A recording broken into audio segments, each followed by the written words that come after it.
মেজদা, তুই সারাদিন কই ছিলি? বাইরে ছিলাম একটু কাজে। কেন, কি হয়েছে? মা স্ট্রোক করেছে। কি? মা কোথায়? রুমে আছে। ডাক্তার বলেছে মাইনর স্ট্রোক। বেশ বড় কোনো ক্ষতি না হলেও বেশ কয়েকদিন রেস্টে থাকতে হবে, আর অনেক হাসি খুশি থাকতে হবে। চল তো দেখি। এখন যে লাভ নেই মেজদা, এখন ঘুমোচ্ছে মা। হঠাৎ কিভাবে? আরে বর্দা এসেছিল, শুনলাম সম্পত্তি নিয়ে নাকি বাবার সাথে তার খুব রাগারাগি হয়, মানে আর ঝগড়ার এক পর্যায়ে নাকি মা সেন্সলেস হয়ে যায়। বাসায় যেসব কি হচ্ছে, পর্দা এসব কি শুরু করেছে? সে আছে আরেক পেয়ে অফিস থেকে নাকি 10-12 লক্ষ টাকার হিসেব গন্ডগোল করেছে। এখন হয় টাকা দিতে হবে, আর নয়তো জেল খাটতে হবে। বলিস কি? বর্দা এরকম একটা ঝামেলার মধ্যে জড়ালো? আমার কিচ্ছু ভাল লাগছে না মেজদা, আমার কিছু ভাল লাগছে না।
বাবা দিদি ঘুমাই পড়েছ নাকি?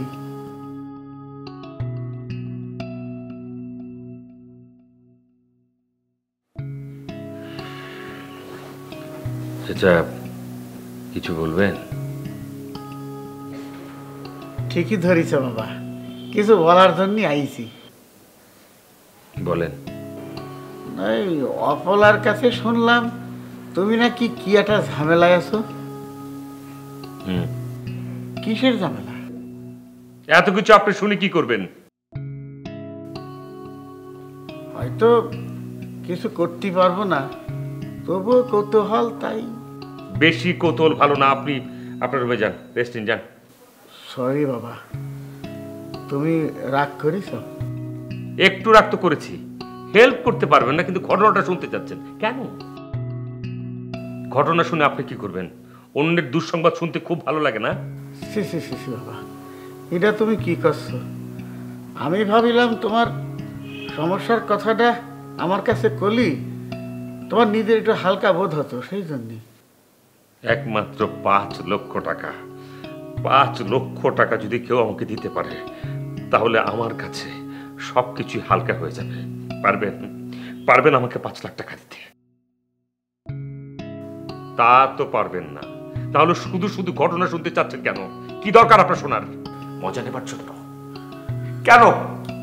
বাবাজি, তুমি যদি মনে কিছু না করো তাহলে একখান কথা কব। আরে মনে আর কি করব চাচা, আপনি বলুন না, আপনি বলুন, আমি শুনতে চাই। আপনি বলুন, আপনি বলুন, প্লিজ প্লিজ বলুন বলুন বলুন। ধরো টাকাটা যদি আমি দেই, কবে লাগবে টাকাটা?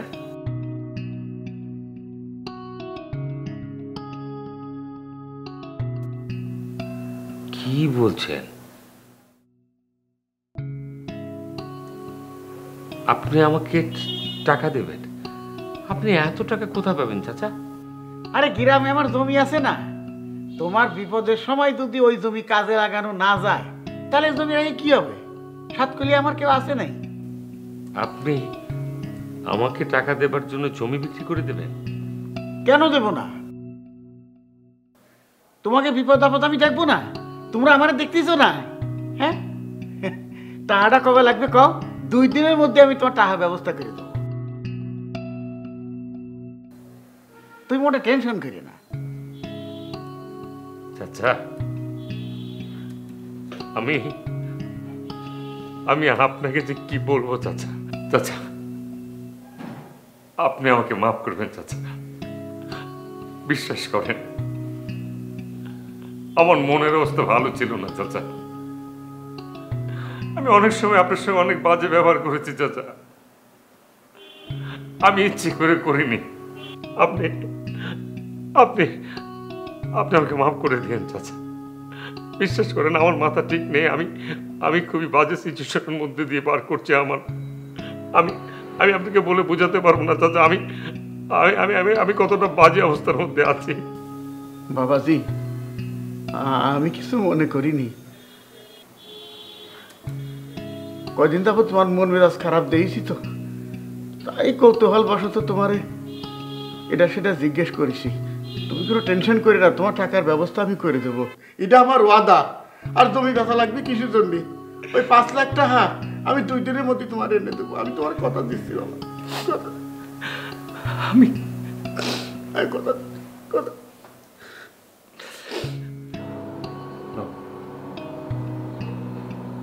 খেয়ে নাও।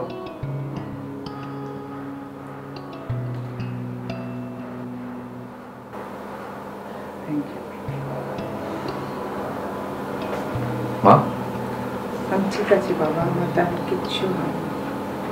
বস। সেটা তো দেখতেই পাচ্ছি। তোর কি অবস্থা? কোন কাজ টাজ? একটা প্রজেক্ট প্রপোজাল রেডি করেছি একটা ইন্টারন্যাশনাল অর্গানাইজেশনের জন্য। এখন ওরা যদি প্রজেক্টটাকে অ্যাপ্রুভ করে তাহলে হয়তো বড় কোনো একটা কাজ পেতে যাব। বাহ, তাহলে তো খুবই ভালো হয় রে। আর ভেবেছি বাবা যে কাছে যদি পেয়ে যায় না, তোমাদেরকে নিয়ে একটা ফরেন ট্রিপে যাব। মজা হবে, সবাই একসাথে ঘুরে আসলাম, একটা ফ্রেশ হয়ে আসলাম আমরা সবাই। না, কোনো ঘোরাঘুরির দরকার নেই, এখন টাকা জমাবি। টাকা জমানোর নেশা আমার কি কোনো কালে ছিল? না থাকলেও এখন কর। সাফিনার অবস্থাটা দেখ, কি যে বিপদে পড়েছে ছেলেটা। ওর কথা মনে করো না তো, ও আমাদের কথা একবার মনে করে? আশ্চর্য, এভাবে বলছো কেন তুমি? মা, আমি ভাইয়ের সাথে কথা বলবো, কথা বলে দেখি আগে। আর যদি সম্ভব হয় ও যে প্রবলেমে পড়েছে প্রবলেমটাও সলভ করার চেষ্টা করবো। আরে ওর প্রবলেম তো সলভ হবে শুধু টাকাটা দিয়ে দিলে। ও যখন চাইছে দিয়ে দাও না। তো তারপর আমরা কোথায় যাব? সেটা পরে দেখা যাবে। বাবা, তুমি দরকার হলে আমার ভাগেরটাও দিয়ে দাও, তার প্রবলেমটা সলভ হোক। আমার টাকা পয়সা কিছু লাগবে না। ঠিক আছে, তুই কথা বলিস, এই বাড়ি বেঁচে হলে আমি ওর টাকাটা দিয়ে দেবো। ঠিক আছে, আমি কথা বলবো।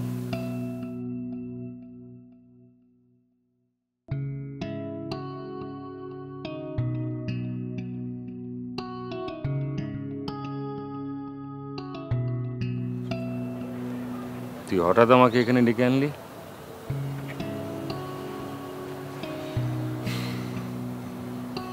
ভাইয়া, তোমার মনে আছে আমি যখন খুব ছোট তখন এই পুরো রাস্তাটা একটা কাঁচা রাস্তা ছিল। আমরা 2 ভাই মিলে এখানে সাইকেল চালাতাম, মনে আছে? হ্যাঁ, মনে থাকবে না কেন?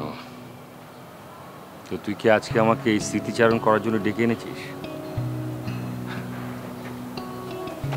খুব ব্যস্ত মনে হচ্ছে।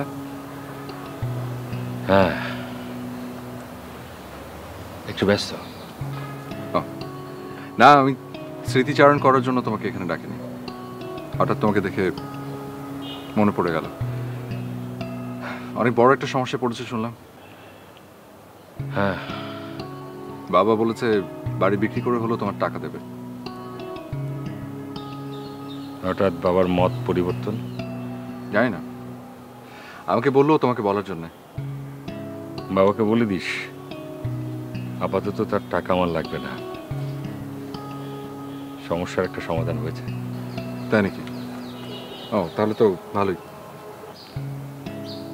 সরি তোদের সবার কাছে, সেদিন আমি একটু রাফ বিহেভ করেছিলাম, যেটা আমার উচিত হয়নি। মা স্ট্রোক করেছে ভাইয়া, জানো তো নিশ্চয়ই। কি বলিস তুই?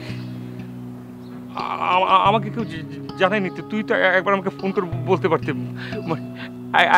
এখন কি অবস্থা? এখন টেনশন করো না, আছে কোনো রকম। আমি সময় করে একবার মাকে দেখতে যাবো, তুই মাকে বলিস। হ্যাঁ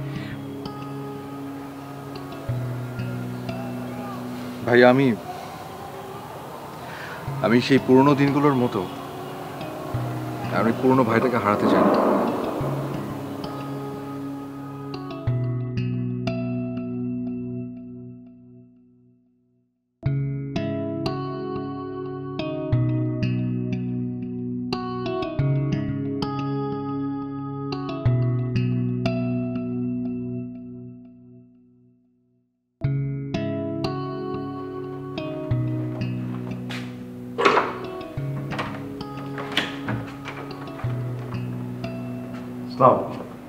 ওয়ালাইকুম আসসালাম।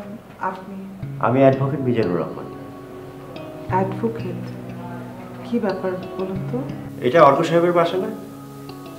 জি, আমি ওর মা। আমি ওনার কাছে এসেছিলাম। ও তো বাসায় নেই, আপনার কি জরুরি কোনো দরকার? হ্যাঁ, দরকারটা জরুরি। আমাকে বলা যায়? আপনি তো তার মা, আপনাকে বলা যেতেই পারে। আমি একটা উইল নিয়ে এসেছি অর্ক আহমেদের নামে। অর্কের নামে উইল? হ্যাঁ, উইল অনুযায়ী অর্ক আহমেদ উত্তরা 5 নম্বর সেক্টরে 5 কাঠা জমি সহ একটা বাড়ি পেয়েছেন। অর্ক বাড়ি পেয়েছে? কে ওর নামে এসব দিল? জি, আদিল আহমেদ।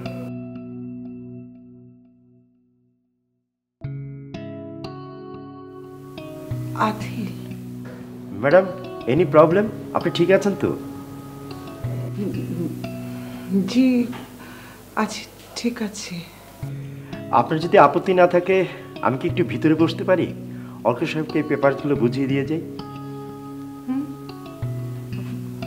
জি জি, অবশ্যই, আসুন। ওকে, থ্যাঙ্কস।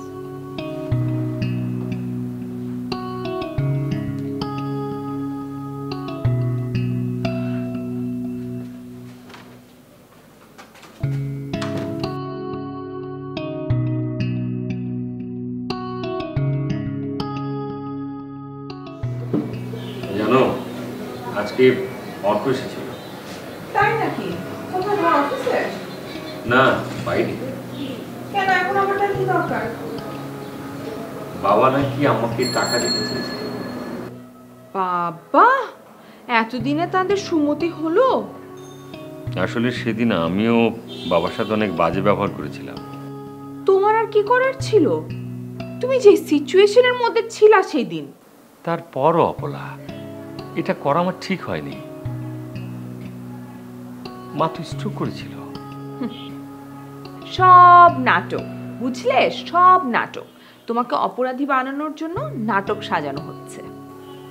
অপলা, তুমি আর আমি মিথ্যেবাদী হতে পারি, কিন্তু আমার ভাই কিন্তু এরকম না। আমার নিজের চোর উপর আমার অনেক বিশ্বাস আছে। তুমি তুমি আমাকে মিথ্যাবাদী বললে? আমি শুধু তোমাকে না, আমাকেও বলেছি। বলো, আমি কি মিথ্যে কিছু বলেছি? মানে তোমার সাথে না একটা সুস্থ মানুষের কথা বলা ঠিক না।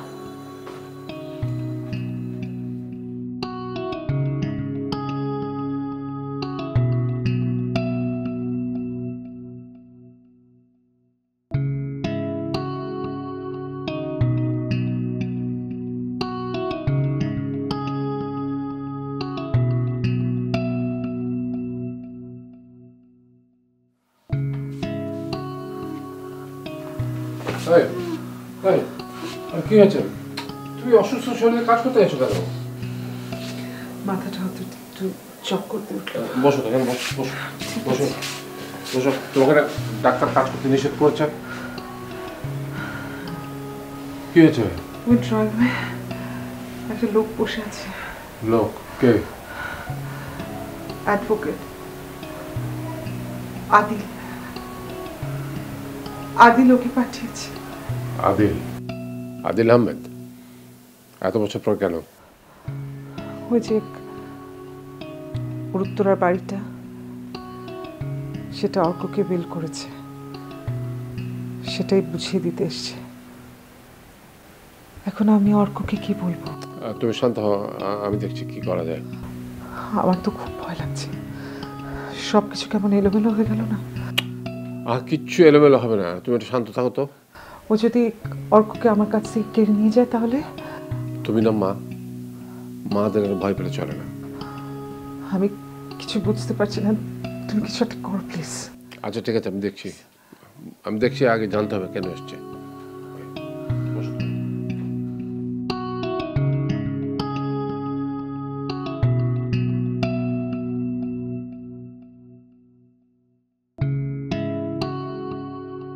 আসসালামু আলাইকুম। আমি অ্যাডভোকেট মিজান। আমি অর্কের বাবা। আপনি বসুন। Thank you. হ্যাঁ বলুন। ওই অর্কের মা বললো যে কি একটা উইলের ব্যাপারে নাকি আপনি এসেছেন। জি, আদিল স্যার অর্কের নামে উইল রেজিস্ট্রি করে দিয়েছে, আমি ওটাই বুঝিয়ে দিতে এসেছি। আদিল সাহেব এখন কোথায় আছেন? উনি দেশে আছেন তার বাড়িতে। উত্তরায়? জি, স্যারের শরীর খুব একটা ভালো না, বলা যেতে পারে মৃত্যু সজ্জায়। কি হয়েছে ওর? বার্ধক্যজনিত সমস্যা, ডায়াবেটিস, ব্লাড প্রেশার, কিছুদিন আগে পিত্তথলিতে পাথরও ধরা পড়েছে, কিন্তু অপারেশন করার মতো শারীরিক অবস্থা তার নেই। বিদেশে ট্রিটমেন্টের কোনো ব্যবস্থা? ওনাকে নেওয়া হয়েছিল কিন্তু কোনো লাভ হয়নি, তাই এখন দেশে একজন স্পেশালিস্টের আন্ডারে ওনাকে রাখা হয়েছে। সত্যি কথা বলতে কি, ওনার দিন প্রায় শেষ, যে কোনো সময় এক্সপায়ার করতে পারেন, তাই মৃত্যুর আগে উনি চান। উনি কি চান আমরা কেউ জানতে চাই? ওনার জন্য আমাদের কোনো দরকার নেই, আপনি আপনার কাগজপত্র নিয়ে চলে যান। এটা মুখে বললে তো হবে না ম্যাডাম, এটা একটা আইনি প্রক্রিয়া। যাকে দেওয়া হয়েছে উনি যদি না চান তাহলে ওনাকে আইনগতভাবে কোর্টকে জানাতে হবে। আচ্ছা নীলা, তুমি শান্ত হও। আমি শান্তই আছি। আমি তাহলে কি করব? আপনি বরং এখন আসুন, অর্ক এলে আমি তার সাথে কথা বলবো। আমি তাহলে কাল পরশু আসি, তাকে থাকতে বলবেন। আচ্ছা আমি বলবো। আর তার শেষ ইচ্ছের ব্যাপারটা? আপনাকে বললাম না, ওনার শেষ ইচ্ছা, প্রথম ইচ্ছা কোনোটাই আমি শুনতে চাই না। নীলা, উনি যখন বলতে চাইছেন বলুন না। জি বলুন। উনি চান একবার হলেও মৃত্যুর আগে অর্ক সাহেবের চেহারাটা দেখতে।